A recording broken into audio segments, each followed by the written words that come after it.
জুমার এই দিনে আমাদেরকে আসরের সালাতের পর কিছু আলোচনা করে ইফতারের পূর্ব মুহূর্তে একত্রিত হওয়ার বসার তৌফিক দিয়েছেন। সেই জন্য মনিবের দরবারে শুকরিয়া আদায় করি, আলহামদুলিল্লাহ।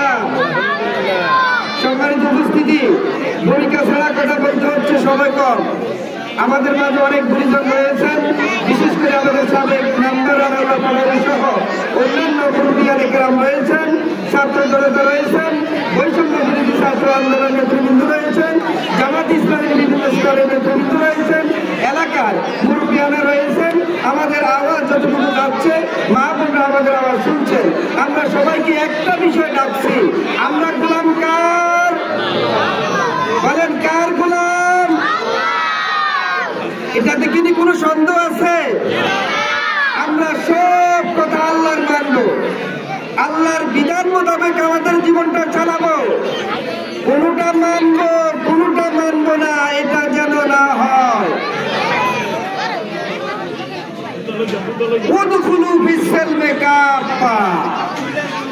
পূর্ণাঙ্গভাবে আমরা ইসলামে প্রবেশ করতে চাই। আমার ব্যক্তি জীবন, পারিবারিক জীবন, সামাজিক জীবন, অর্থনৈতিক জীবন, রাষ্ট্রীয় জীবন, লেনদেনের জীবন, সব জায়গায় শুধুমাত্র একমাত্র আল্লাহকে ইলাহ এবং হুকুমকর্তা হিসেবে আমরা মেনে নেব। আল্লাহর আইনের বাইরে আমরা কোনো কারো আইন আমরা মানব না। কেন মানব না বলেন? যেহেতু আমরা ঈমান এনেছি লা ইলাহা ইল্লাল্লাহু মুহাম্মাদুর রাসূলুল্লাহ। আল্লাহ ছাড়া আর কোনো ইলাহ নাই, আইনদাতা, বিধানদাতা, রিজিকদাতা আর কেউ নাই। হুকুমকর্তা শুধুমাত্র একমাত্র আল্লাহ। আর মুহাম্মদ রাসূল সাল্লাল্লাহু আলাইহি ওয়াসাল্লাম আমাদের আদর্শ নেতা, জীবনের সব জায়গায় সর্বক্ষেত্রে।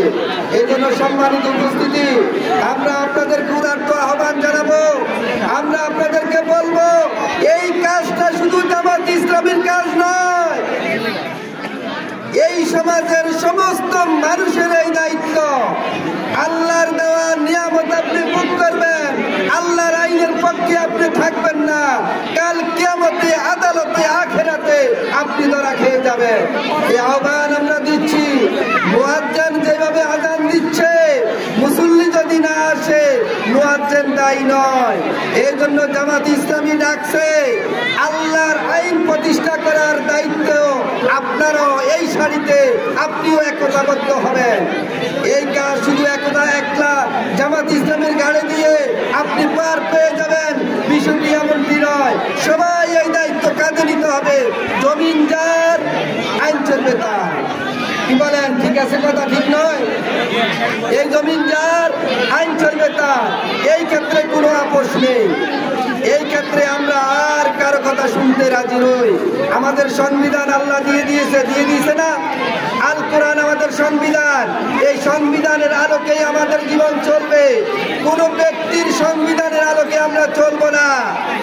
যারা সংবিধান তৈরি করেছে তারা জুলুম করেছে, তারা জাতির উপরে জুলুম চাপিয়ে দিয়েছে। সংবিধান তৈরি করার অধিকার কারণে শুধুমাত্র একমাত্র আল্লাহর দেওয়া কোরআনের আলোকে যেই সংবিধান, এই সংবিধানের আলোকে আপনাকে চলতে হবে। এই সংবিধানের আলোকেই আপনি চিন্তা করতে হবে। এর বাইরে আর কোনো মত পথ আপনি গ্রহণ করার সুযোগ নেই। সম্মানিত উপস্থিতি, সময় মতো আপনাদের সামনে ইফতারি এসে যাবে।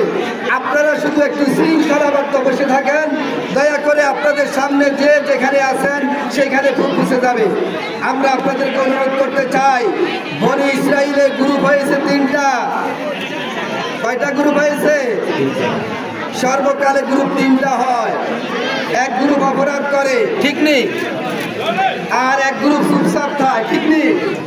আরেক গ্রুপ হকের পক্ষে থাকে। শুধু যারা হকের পক্ষে থাকে, যারা ভালো কাজ করে, তারাই নজর পায়। আমরা ওই দলে সামিল হতে চাই। কি বলেন? চুপচাপ থাকার কোনো সুযোগ নাই, মাঝামাঝি কোনো জায়গা নাই, কোরআনের বাইরে থাকার কোনো সুযোগ নাই। একমাত্র শুধুমাত্র কোরআনের আলোকেই আপনার জীবন করবেন। এই রমজান মাস নিয়ামতপূর্ণ মাস। এই মাস আল্লাহ দিয়েছে আমাদেরকে আমাদের জীবনটাকে সংশোধন করার জন্য, পরিবর্তন করার জন্য। আমরা যদি কোরআনের কিছু মানি, কিছু অস্বীকার করি, আমরা কাল কিয়ামতে নাজাত পাবার কোনো সম্ভাবনা নেই। সম্মানিত উপস্থিতি, আমি আপনাদেরকে সবিনয় অনুরোধ করব, এই বিষয়টা আপনাদের হৃদয়ে দিচ্ছি, নারী পুরুষ নির্বিশেষে সবাইকে কোরআনের কতগুলো বিষয় মানতে হয় আপনি বলেন? টোটাল কোরআন মানতে হয়, বলেন পূর্ণাঙ্গ কোরআন মানতে হবে, বলেন শরীয়তের সব বিধান মানতে হবে। এবার আপনি বলেন এটা হলো ঈমান, সব মানার নাম কি? ঈমান। আর যদি আপনি একটা অস্বীকার করেন, কোরআনের একটা হরফ অস্বীকার করেন, ঈমান কি থাকবে? এই জন্য কাদিয়ানীদের ব্যাপারে আপনাদের দৃষ্টি আকর্ষণ করে, কাদিয়ানীরা নামাজ পড়ে, রোজা রাখে, তাদের মসজিদ আছে, কিন্তু তারা শেষ নবীকে না মানার কারণে সমস্ত উলামায়ে কেরাম একমত তারা কাফের। এটা থেকে জাতিকে শিক্ষা গ্রহণ করার জন্য আমি উদাত্ত আহ্বান জানাই। আপনি কোরআনের কিছু মানবেন, কিছু মানবেন না, আপনি এর থেকে শিক্ষা গ্রহণ করেন। কাল কিয়ামতে আপনি একাই ওই কবরে যেতে হবে, আপনার সাথে আর কোনো সাথী হবে না। এই জন্য জামাত ইসলামী ডাকছে, জামাত ইসলামী আহ্বান করছে, যদি আপনারা সাড়া না দেন এই সমাজ পরিবর্তন হবে না, কোরআনের রঙে রঙ্গিত এই সমাজ হবে না। যদি আপনারা সাড়া দেন তাহলে পরিবর্তন হবে। জামাত ইসলামী ডাকছে পরকালে নাজাতের জন্য, পরকালে মুক্তির জন্য। আসুন আমরা কোরআনের আলোকে এই সমাজকে, ব্যক্তি পরিবার সমাজকে করি, আমাদের জীবনটাকে সুন্দর করি। বিশেষ করে এই রমজানুল মুবারকে ক্ষমার এই দিনে আল্লাহর কাছে আমরা ক্ষমা চেয়ে নেই। যারা বিশেষ করে 5ই আগস্ট যারা জীবন দিল, রক্ত দিল, তাদের জন্য আমরা দোয়া করি। আজকে উপস্থিত যারা রয়েছেন তাদের জন্য দোয়া করি। এই মসজিদ, এই মাদ্রাসা যাদের অবদান রয়েছে তাদের জন্য দোয়া করি। আপনারা যারা এসেছেন আমাদের প্রত্যেকের পিতামাতার জন্য দোয়া করি, আমাদের দেশের জন্য দোয়া করি। আল্লাহ যেন আমাদেরকে এই দেশের মধ্যে ইনসাফপূর্ণ একটা সমাজ ব্যবস্থা প্রতিষ্ঠা করে দেয় এবং আমরা যেন ন্যায়ভিত্তিক একটা সমাজ করতে পারি। আমরা যেন পরকালে সবাই নাজাত পেতে পারি, জান্নাতে পেতে পারি, যেতে পারি। اللهم صل على محمد وعلى آل محمد كما صليت على إبراهيم وعلى آل إبراهيم إنك حميد مجيد.